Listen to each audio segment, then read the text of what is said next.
Bonjour à tous et bienvenue sur un nouvel épisode de Nous Entrepreneurs. Aujourd'hui, je reçois Florian Guéraud, qui est le dirigeant et repreneur de l'entreprise Junet Paysage. Bonjour Florian. Bonjour Benjamin. Bienvenue. Florian, question habituelle. Est-ce que tu peux, s'il te plaît, te présenter et notamment présenter ton parcours avant la reprise de l'entreprise?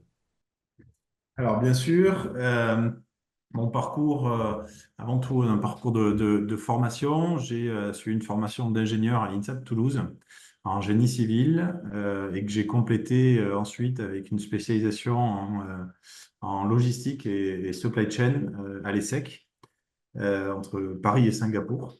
Euh, j'ai rejoint à l'issue de ces formations Eiffage en région parisienne sur la partie matériel, en fait, gestion du matériel, Eiffage matériel, où je m'occupais des opérations d'un site en Île-de-France, donc dans ce secteur de la construction. Après une expérience en grande entreprise, j'ai finalement rejoint un cabinet de conseil en ligne construction, donc sur toutes les techniques, je dirais, les méthodes un peu de coaching d'ailleurs, finalement, des entreprises qu'on accompagnait, sur la gestion de l'organisation des entreprises, la gestion d'organisation des chantiers, et ce qui m'a permis de bouger pas mal à travers la France, la Suisse, la Belgique, euh, sur des projets, sur des petits projets et sur des projets d'envergure, notamment le tribunal de grande instance à Paris, un hôpital neuf du côté de Montreux. Voilà, c'est des gros projets et à la fois des plus petits accompagnements avec des entreprises d'une trentaine, quarantaine de personnes, vraiment là sur leur organisation interne. Euh, Expérience super enrichissante qui me sert d'ailleurs beaucoup dans mon rôle de chef d'entreprise, parce que justement, je travaillais d'une part avec des chefs d'entreprise à cette époque-là, ou en tout cas des responsables de business unit. Et c'est vrai que c'est des méthodes et une approche que j'utilise assez régulièrement. Puis j'ai rejoint un de mes clients, comme ça se fait un petit peu dans le secteur, en région parisienne, un maçon et plâtrier, qui travaillait beaucoup plutôt dans le secteur du luxe, boutique de luxe, appartements, immeubles de particuliers, avec les grands architectes et décorateurs parisiens, avec une mission de gestion de la performance de l'entreprise, et donc entreprise de 80 personnes et de gestion de la logistique. Logistique en région parisienne avec des chantiers intramuros dans le Triangle d'Or et puis avec un besoin de réactivité important. Ça a duré un petit moment, puis j'ai eu besoin aussi de me poser un petit peu familialement, donc je suis revenu en région lyonnaise et là j'ai rejoint une société qui est dans le secteur des télécoms, éditeur de logiciels dans les télécoms, qui s'appelle ITD, et où j'avais un rôle de directeur de projet, où j'ai beaucoup travaillé à l'international, avec Orange au Maroc, avec MTN en Afrique du Sud, voilà, avec différents acteurs vraiment à l'international. euh, sur des missions de gestion de projet, de paramétrage de différents logiciels de gestion des immobilisations. Euh, donc, on sortait un petit peu du contexte, mais finalement, une prise de hauteur un petit peu sur ces missions-là, avec de vrais enjeux financiers, avec quand même un aspect technique, parce que multi interlocuteurs sur ces entreprises. Et mon aspect technique était un acquis intéressant.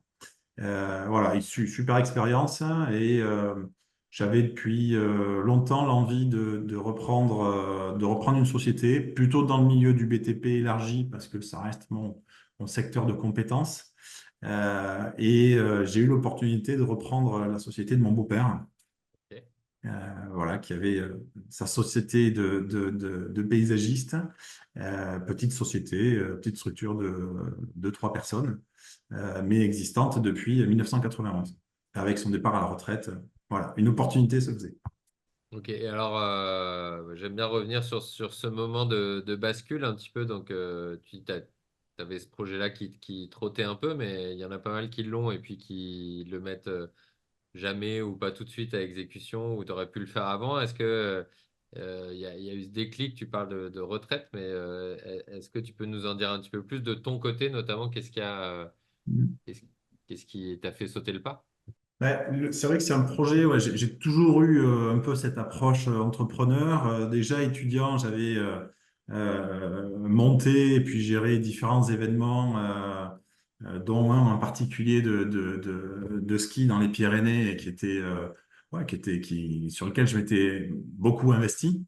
Et puis, bah, j'avais besoin de me frotter à la réalité, hein, avec des échecs, avec des réussites dans ma vie professionnelle, mais qui m'ont permis de grandir, de me rendre compte de la réalité aussi un petit peu.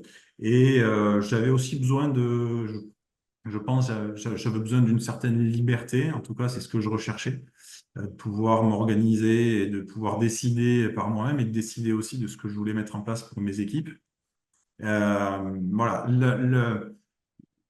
ça a été ouais, l'opportunité du fait que ce soit mon beau-père, du fait que du coup que ça restait une petite entreprise. Donc il y avait un vrai défi dans le sens où petite entreprise, j'ai pas les compétences que lui a en termes de technique sur ce métier de paysagiste. Donc très clairement, on savait que c'était reprendre l'entreprise pour la développer. Mais le gros avantage, c'est qu'en termes de santé de l'entreprise, de passif, voilà, j'avais quand même moins de difficultés et c'était, je pense, un aspect, j'ai eu moins besoin d'être accompagné par des pros là-dessus. Donc ça a facilité. C'était aussi un sens de ouais, poursuivre une certaine aventure familiale qui était dans le sens de mes valeurs, je dirais, qui m'a poussé et qui me dit, bon, allez, faut le faire maintenant, quoi. Faut le faire maintenant. Ok. Donc, ça a été un peu toute cette combinaison d'éléments, à la fois un peu la simplicité, parce que bah, il n'y avait pas toute la difficulté d'audit financier, etc., qui peut y avoir sur certaines structures à reprendre, et à la fois cet aspect d'accompagnement, j'en parle pas, mais l'accompagnement, très clairement, mon beau-père continue de m'aider de temps en temps, voilà, c'est une chance que j'ai sur un aspect vraiment opérationnel qui est énorme. Donc ça m'a bien aidé à passer le pas. Ok, excellent, merci. Alors, donc, tu as repris en 2022, il me semble. Qu'est-ce que fait aujourd'hui Juné Paysage? En quoi, qu'est-ce que vous proposez? À qui? Qu'est-ce qui fait que les gens viennent, reviennent, restent, Ouais. parlent de vous? Quelle est votre unicité? Alors, l'entreprise, donc depuis sa création, accompagne les clients sur euh, pardon, toute la partie d'entretien, de gestion des jardins, l'entretien, la tonte, la taille, de manière hebdomadaire, enfin, en suivi en tout cas. Moi, ce que j'ai beaucoup développé, c'est aussi toute la partie de création, d'aménagement extérieur, même, je dirais, de manière plus globale, venant du secteur de la construction et ayant cette carte un petit peu ouais, de direction de projet. L'objectif, c'est vraiment d'apporter un service à nos interlocuteurs, à nos clients, qui sont majoritairement des particuliers et un petit peu des entreprises. Donc, de leur apporter vraiment ce service de clé en main, s'ils le souhaitent, en pouvant coordonner différents corps d'État. Le secteur du paysage, en fait, est déjà vraiment multimétier. Quand je vois ce que font mes équipes, je suis assez épaté parce que on va faire des pavés, on va faire de la clôture, on va faire de la maçonnerie paysagère, des plantations, des dallages, enfin tout un tas de choses vraiment sur l'aménagement extérieur qui peuvent être relativement diverses. Et en même temps, on va être en mesure de coordonner des piscinistes, des maçons sur des ouvrages un peu plus complexes. On fait du soutènement aussi, des enrochements avec qui, et là, on va travailler plutôt avec des terrassiers. Donc vraiment, sur tout ce qui va être de l'univers de l'aménagement extérieur, l'objectif, c'est qu'on soit un interlocuteur unique, de référence, pour pouvoir gérer et coordonner les projets pour nos clients. Ok. Voilà. Très bien. Alors, est-ce que Ça va peut-être être lié à ce qu'on voit derrière toi, mais est-ce que tu as il y a des a priori qui circulent sur ton secteur d'activité, des choses, voilà, je dis ce qu'il y a derrière toi, parce qu'on voit une affiche 5S, ce qui est pas peut-être pas commun chez un paysagiste. Voilà, est-ce que tu as des a priori, des choses qui circulent sur ton Ouais, secteur? c'est vrai que souvent je dis souvent, mais bon, c'est quand même pas le cas de tout le monde, mais on a quand même un peu cette approche de les clients qui voient le paysagiste un peu comme les jardiniers.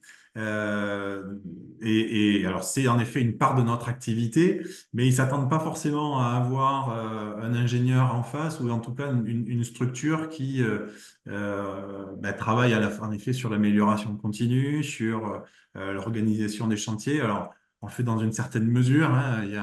Voilà, l'objectif, c'est vraiment dans le développement de l'entreprise et d'inculquer ces éléments aux équipes. C'est ce que je faisais en tant que consultant. Donc, j'essaie vraiment de m'appuyer sur ces outils, de travailler sur la responsabilisation des équipes, sur leur implication. Ce qui fait que il y a certaines fois, je passe pas forcément sur tous les chantiers parce que il y a vraiment un aspect de responsabilisation. Et par contre, le suivi, la relation client, évidemment, elle est là. Mais je m'appuie vraiment sur mes équipes. Ils ont de vraies compétences opérationnelles. Et on essaie d'utiliser, d'être un petit peu à jour, en fait, hein. Donc, d'utiliser la visio, d'utiliser des outils informatiques, d'être présent en termes de communication, ce qui dénote un petit peu par rapport à notre secteur et c'est pas du tout péjoratif, mais d'un aspect un peu plus artisanal, terre à terre. Voilà, donc on essaye d'apporter quelques techniques issues du milieu industriel dans notre organisation. Et le chemin est long, hein, le chemin est long, mais Ah, mais on essaye d'innover. ouais, ça Voilà. crée votre unicité, effectivement, et tu l'as bien décrite avant sur la capacité aussi à gérer des projets plus complexes, plus globaux, tout l'extérieur, on va dire, de la maison ou peut-être d'une petite entreprise. Ouais, complètement. Excellent. Quelle est la dynamique du secteur? Est-ce qu'il y a une dynamique spécifique? Alors, tu es peut-être lié à la dynamique de l'immobilier, j'en sais rien, Ouais. ou autre. Voilà, quelle est la dynamique du secteur? Comment est-ce que vous évoluez là-dedans? Comment est-ce que vous tirez votre épingle du jeu? Alors, par rapport à la conjoncture, globalement, la conjoncture est relativement bonne dans notre secteur d'activité. Ok. Je dois dire que nous, l'entreprise est quand même en fort développement. J'ai repris la société, il y avait 3 personnes. On est une douzaine de personnes aujourd'hui. On a une communication relativement importante. Moi, j'ai investi sur, disons, mon site publicité de visibilité. On essaie pareil d'être un petit peu innovant là-dedans, même s'il y a encore beaucoup de choses à faire. Mais voilà, donc je dirais la dynamique de l'entreprise est plutôt positive. On est continuellement en train d'essayer d'apporter de nouveaux services et de développer notre activité. Néanmoins, il y a quand même une conjoncture qui est une conjoncture globale qui tend à se calmer un petit peu, bien que j'ai aussi l'impression que le fait que l'immobilier ralentisse un petit peu et le fait que les taux soient plus compliqués, c'est plus compliqué pour les gens de changer de maison ou d'acquérir une maison, fait aussi que les gens veulent aussi s'approprier un petit peu plus leur espace. Ouais. Et j'ai le sentiment que là où certaines personnes auraient, il y a 5 10 ans, voulu avoir une maison plus grande, par exemple, et ben aujourd'hui, ils vont plus. D'une part, ils ne peuvent pas parce que les taux les maisons en vente sont trop chères, mais ils vont plus avoir l'intention d'améliorer leur cadre de vie. Et ça, le Covid y a beaucoup participé, avec les gens qui ont vraiment pris conscience de leur espace de vie extérieur, que c'était vraiment une pièce à part entière. Et donc, du coup, alors, une conjoncture qui est plutôt positive, Ok. euh, mais ça reste quand même voilà, à prendre avec des pincettes et à voir comment ça évolue, parce qu'en effet, l'immobilier baisse beaucoup et mon secteur d'activité, plutôt dans le domaine des particuliers, je peux petit à petit avoir, qui est quelque part un peu préservé, je peux avoir des entreprises qui sont plutôt vraiment sur la partie de l'immobilier du neuf, Ouais. qui vont être en recherche d'activité et qui vont prendre des parts de marché. Ok. Très bien. Et c'est l'importance de l'unicité pour que les clients ne viennent ou ne changent pas pour les prix, mais au moins avoir voilà, Ouais, tout à fait. tout le monde n'est pas capable d'avoir cette double, enfin, au moins double compétence euh, paysagère et de gestion de projet. Et donc, Cet aspect de service est un vrai. J'utilise souvent le terme de valeur ajoutée, alors un peu lié à mon passif dans le lean, mais vraiment, c'est ce qu'on recherche, quoi. On veut vraiment apporter un service à nos clients.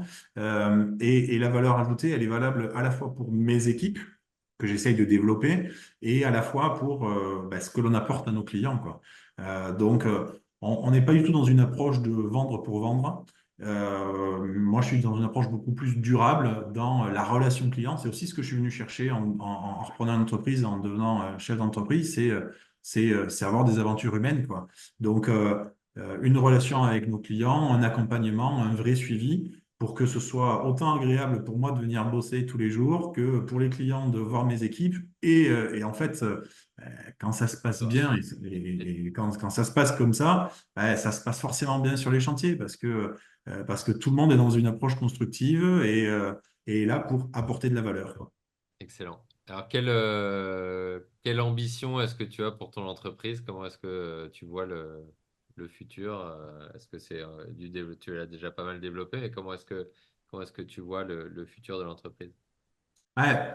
Aujourd'hui, on a bien grandi en 2 ans là, donc on a une certaine phase de stabilité à devoir mettre en place.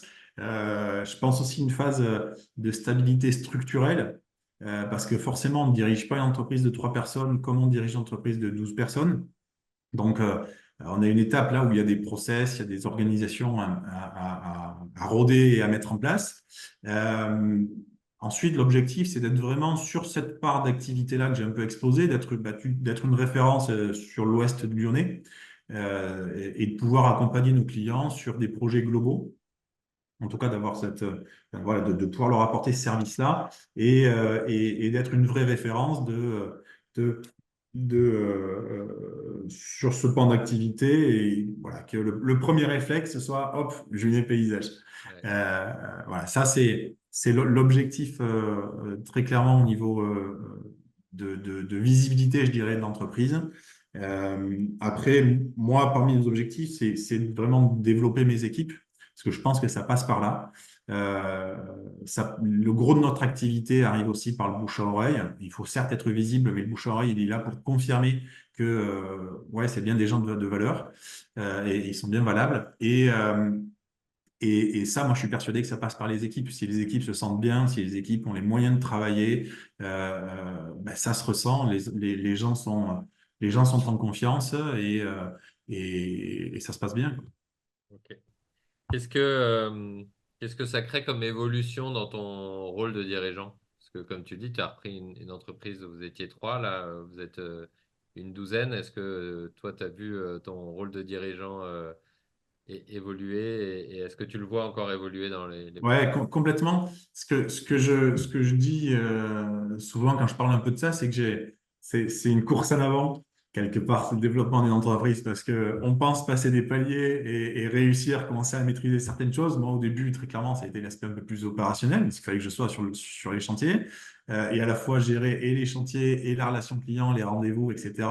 Puis petit à petit, bon, ben, en fait, on peut plus faire les deux, donc ça va être plus sur la partie commerciale, développement d'entreprise. Et puis, bah, en fait, vu qu'on développe, il faut avoir de nouvelles personnes. Donc, c'est vrai que voilà, il y a tout un aspect de ressources humaines, de nouvelles compétences qui sont nécessaires. Et, euh, et le rôle du dirigeant évolue vraiment par rapport à ça, en prenant de la hauteur, en déléguant de plus en plus de tâches, en sachant ouais, laisser un peu la main aux équipes sur certaines choses. Euh, voilà, ce qui n'est pas forcément facile tous les jours, parce qu'il faut aussi continuer et on a envie de rester vraiment dans la lignée du service, de la qualité, de ce qu'on dit en fait, hein. On a un discours, moi je suis attaché à tenir ma parole, donc lorsque j'annonce quelque chose à mes clients en phase plutôt commerciale, voilà, tout suivi et toute la qualité, il faut que ce soit jusqu'au bout, quoi. Donc, voilà, il y a plein de nouvelles fonctions qui arrivent et avec un aspect de plus en plus stratégique d'anticipation qui est aussi important. Quelque part de risque aussi, hein, parce que finalement, à notre taille d'entreprise, là, et moi, vu le secteur d'activité des particuliers, je peux pas leur proposer, je peux pas prendre des commandes à 6 mois, à 8 mois d'avance. C'est compliqué, enfin, les gens l'entendraient assez difficilement. Donc, faut réussir à structurer l'entreprise en termes d'effectifs, de moyens, de matériel aussi, mais en sachant que Sans c'est alourdir quelque part un petit clairement. pari, quoi. Parce que voilà, la visibilité, elle reste à aller 3-6 mois, quoi. Ouais. Donc, bon. Ok, top. Est-ce que tu as un apprentissage à nous partager de- de- de- depuis la reprise ou avant d'ailleurs, mais un message pour les entrepreneurs? Alors, des apprentissages, il y en a plein. Il y en a plein. C'est vrai qu'au quotidien, moi, j'ai adoré travailler dans la phase de reprise avec mes partenaires juridiques et comptables. Je suis assez curieux de nature, donc voilà, c'était une nouvelle compétence, un nouveau secteur que je connaissais pas, hein, très clairement, ou de très loin. Donc ça a été vraiment super intéressant. Après, mon apprentissage, je dirais quotidien, il est beaucoup auprès de mes équipes, en fait, parce que aujourd'hui, la compétence métier, c'est elles qui l'ont. Alors, je suis bien capable de réaliser un certain nombre de choses et quand il y a besoin de mettre la main à la pâte, je l'ai encore fait la semaine dernière, bon, ben, on est présent. Pas sur toutes les activités, mais sur un certain nombre. Mais c'est vrai que l'apprentissage auprès de mes équipes, c'est le plus, c'est probablement le point le plus important, de pouvoir faire évoluer, d'arriver à les faire évoluer avec une entreprise qui se développe et de faire en sorte que tout le monde arrive à trouver sa place. Donc voilà, on apprend, on tâtonne, on teste, et puis l'important c'est d'arriver à le faire je dirais en toute franchise et en toute honnêteté. En fait, je pense que si je retiens quelque chose, que ce soit à la fois dans la relation avec les clients, à la fois dans la relation avec les équipes, c'est que on perd jamais à être honnête. Alors si, peut-être que des fois on perd des chantiers parce qu'on est trop honnête ou on en dit peut-être un peu trop, mais au final, on fait jamais rien de mal quand on est honnête. Et, euh, et je pense que les gens, il y a beaucoup de gens qui sont sensibles à ça. Donc, voilà, on perd peut-être un peu de temps, des fois, on perd peut-être un peu de chantier, mais au moins on est droit dans ses bottes et on dort bien la nuit, quoi. Ouais. Et puis, je pense qu'on gagne du temps aussi parce qu'on n'a pas besoin de se souvenir de ce qu'on a été raconté à Ouais, quelqu'un. ouais, exactement, ouais. C'est quand même Exactement. un sacré gain d'énergie, un sacré gain de temps. Génial. On arrive déjà au terme de l'interview. C'est un format assez court. Est-ce qu'il y a une question que je ne t'ai pas posée et auquel tu voudrais répondre, un sujet sur lequel tu voudrais t'exprimer? Ouais, par exemple, en effet, là, il y avait un aspect un petit peu sur l'actualité et sur je rebondis un petit peu sur ta question sur la fait de comment je vois l'entreprise sur la suite. Un point que j'ai pas évoqué, c'est que j'ai recruté dernièrement une ingénieure conceptrice, paysagiste conceptrice. Donc toujours dans cette idée d'accompagnement, vraiment de niveau de qualité important. Et du coup, ça rajoute vraiment en interne un arc à notre capacité et à nos compétences, donc avec vraiment la possibilité d'accompagner nos clients de la conception jusqu'à la réalisation et l'entretien avec des équipes au top qui sont super, qui sont vraiment investies dans l'entreprise. Euh, et voilà, ça nous permet vraiment de maîtriser, d'accompagner encore mieux nos clients et d'avoir cette partie de conception. C'est un vrai, aujourd'hui, c'est un vrai plus, quoi. Un vrai Donc, plus. on n'est pas obligé de venir avec avec un projet déjà bien défini. Quelque part, vous aidez à. Ouais, complètement.